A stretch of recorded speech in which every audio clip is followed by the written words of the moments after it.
May nilagay niya sa loob ng paraiso. Si Eva, si Adan. Si Eva, si Adan. Nilagay niya dito sa loob ng paraiso.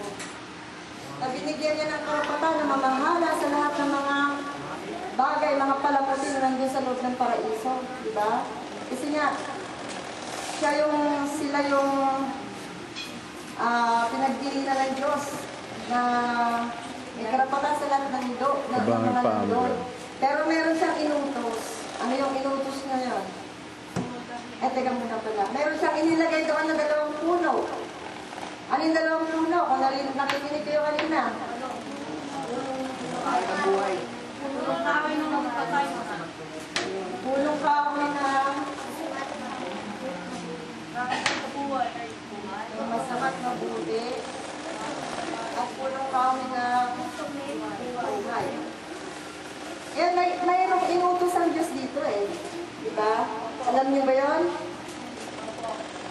Ano yun? Yung inutos ng Diyos dito, nung naglagay siya ng punong kahoy ng kaalaman na masamat mabuti at ng punong kahoy ng buhay. Basawakan. Kasi daw baka lang daw Ano sinabi ng sana? kasi pinaranasan ko sa Bible ng sana. Nilogic lang nila yung God, diba? Pero meron nilagay ang Diyos doon na punong kahoy. Pero meron siyang bilid. May bilid siya. Sa lahat ng punong kahoy dito nakakain kayo. Pero doon sa punong kahoy na yun, huwag kayo kakain dahil tiyak. Ayun, mamamatay. Ang bilid na Diyos sa kanila, ha? Tiniyak niya na sila'y mamamatay. Ngayon, nung si Eva ay naglilibot, diba sabi kanina nung rector niyo, marami lang ang hayop doon. May ahas doon. Yung ahas, ang ahas doon nasa puno lang eh. Dahil hindi naman umaan sa lupa eh. Hindi naman gumagapang sa lupa. Lagi nasa puno yun. Diba? Biglang nagsalita yung ahas kay Eva. Sinusitan si Eva. Sa palagay niyo ba yung ahas na yun talaga nagsasalita? Hindi. Eh, bakit tinawag niya si Eva? Sinusitan niya. Pumasok niya po sa loob ng Ano? Yun yung ginamit sa Satanas. parang daw sumapil ako may espiritu sa Satanas. Sumapil ako siguro sa amas. Okay. Teka. Kwento natin. O, kasi nga ganito. Narinig niyo na yan. Yung kwento na yun, ano? Narinig niyo na? Yung ahas eh, ay yung espiritu ng devil pumunta sa ahas. Kaya naman pala eh. Anak ng balik loob to eh, kaya alam eh. Daya mo naman. Oy! May ganun. Ayan, ngayon alam mo na, kinukwento na sa'yo. Tapos di gano'n na. Nung namamasyal si Eva, nakita siya ng ahas, tinawag siya ng ahas. Pero ang talagang pinagbilinan doon sa utos na yun, si Adan. Diba? Kaya nung tinawag ng ahas si Eva, bakit sinabi ba ng Diyos na huwag yung kainin ng puno na yun? Oo, dahil baka kami mamatay. Yun naman ang sabi niya. Parang ang salita naman ni Eva, hindi siya sigurado. Kasi hindi nga sa kanya pinagbilinan eh. Kaya may pag-aalinlangan, baka raw kung siya mamatay, sabi niya. Kaya nilin lang siya kayo ng ahas. Ay, hindi kayo mamamatay. Matutulad pa kayo sa Diyos na nakakaalam ng masama at mabuti. Kung baga malalaman niyo yung lahat, yung nalalaman ng Diyos. Ganun. Eh kaya, kung titignan natin ang sitwasyon doon, ano ang nag-udyok doon sa ahas? Bakit siya nakapagsalita ng gano'n? At nilin lang niya si Eva.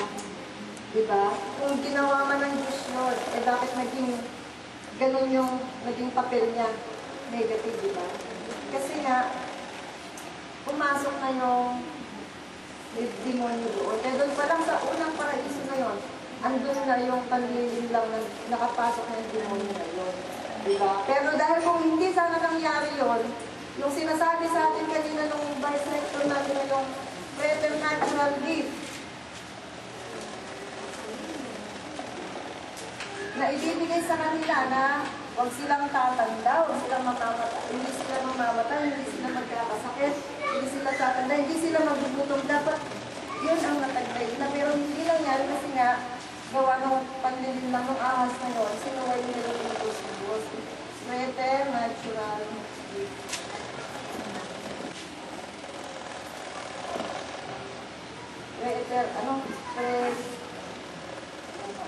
Para marating ang preternatural, ang eternal life.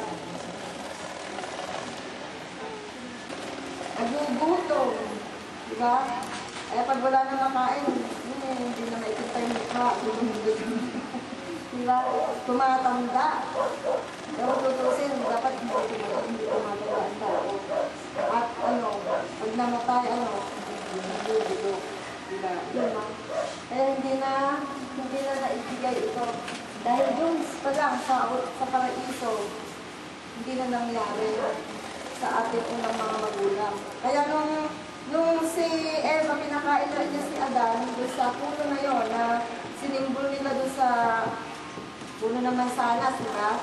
Pero yun yung sinasabing mansanas na yun, yun yung punong kaaway ng kaalaman ng masama at mabuti. Yun, ito yun. Yung nilagay ko dito. Yun ang kain ng kaalaman ng masama at mabuti. At yung punong kaaway ng buhay. Hindi.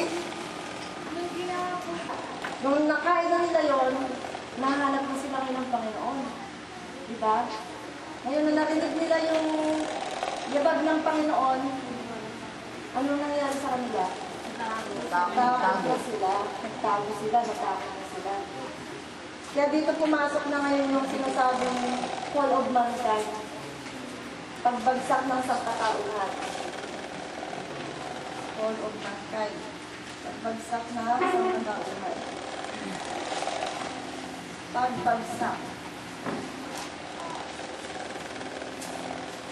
Kasi yung binigay sa kanila na kapangyarihan, yung salita at yung kabanalan, nung nandun sila sa loob ng paraiso, yung kabanalan nila, yun yung sinasabi ko sa inyo na sila'y hubad, sila nagkakahiya, wala silang manisya sa isip, di ba?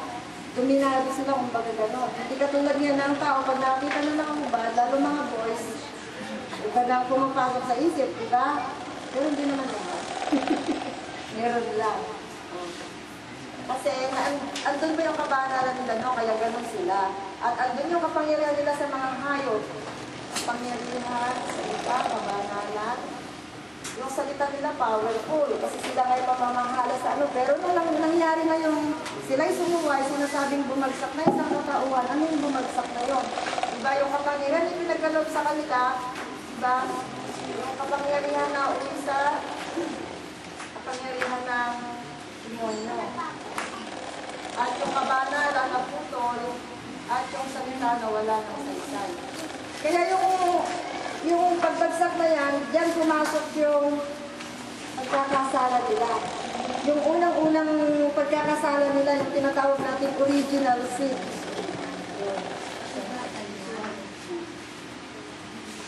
Kasi nga, sinuway nila yung utos. Yung sinasabing original sin, yun yung pagsuway.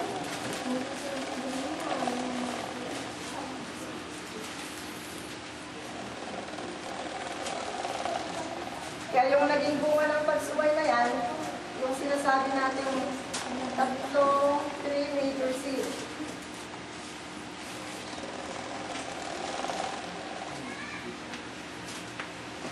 Yun na yun. Pumasok na sa kanila yung pagkahiya, sa gawang kabanalan. Hindi mo na kasi yung pagkatakot. Pagkahiya, pagkangatilan, sa pagkatakot mo na pala. Kasi nung nanganap sila ng Panginoon, nagtago na sila, natakot na sila. Pagkatakot ka, umarap sa katotohanan. Pagkatakot. Dahil nakita na nila, sila yung hubad. Kumbaga, yung sinasabi ng demonyo na mamumulat sila sa masama at mabuting katulad ng Diyos na nakakaalam doon. Eh, namulat na sila kaso naging negative na. Diba? Hindi naman katulad ng Diyos ang nakuha nila . Kaya yung pag natang, ano? Pagkatapos.